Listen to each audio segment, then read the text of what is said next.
Okay, 5-band resistors. 4-band and 5-band are very similar.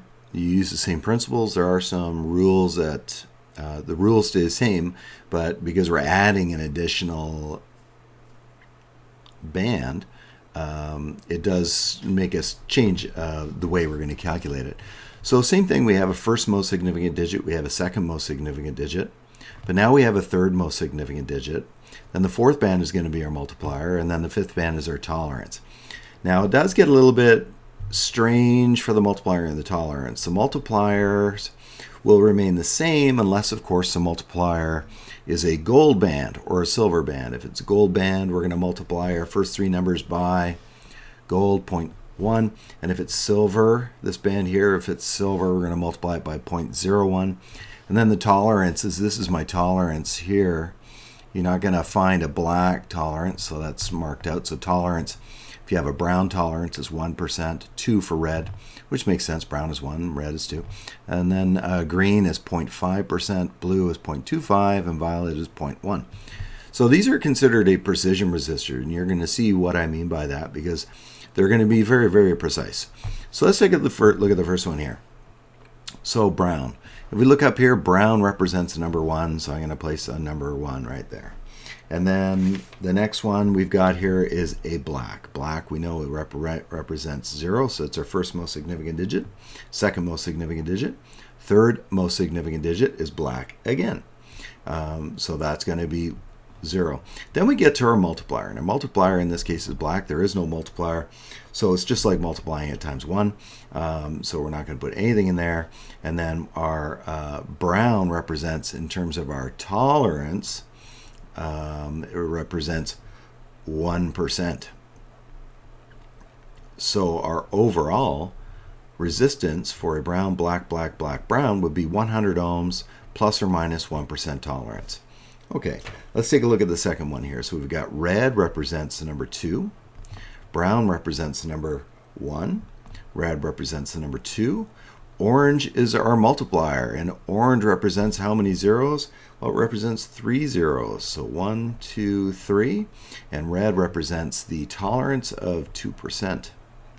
So in this particular case, I've got 212,000 or 212 kilo ohms plus or minus 2%.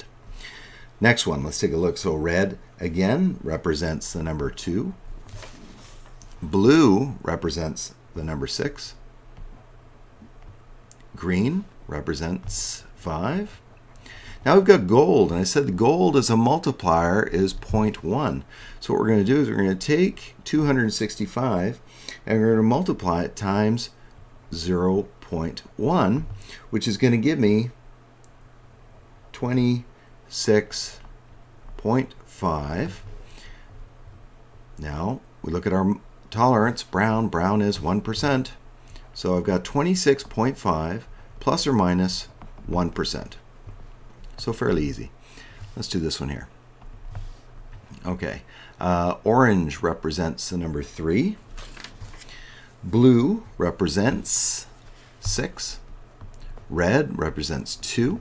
Multiplier is silver. Take a look. Silver is 0.01. So we're going to multiply 362 times 0.01. And then we've got green as our tolerance, and green as our tolerance is 0.5%. So 362 times 0.01 is 3.62 ohms plus or minus 0.5%. So very precise. Stop the video, do the next two, and then see if you're right. So we've got gray. Gray is 8. Green is 5. White is 9. So 859 gold times 0.1. So I've got 85.9 ohms plus or minus my tolerance of violet is 0.1%. 0.1%. Again, very precise. Let's do the last one here. We got blue, brown, black, gold. So blue is 6. Brown is 1. Black is 0. Gold multiplier is times 0.1. And 1% for tolerance. So 610 times 0.1 is 61 ohms, plus or minus 1%.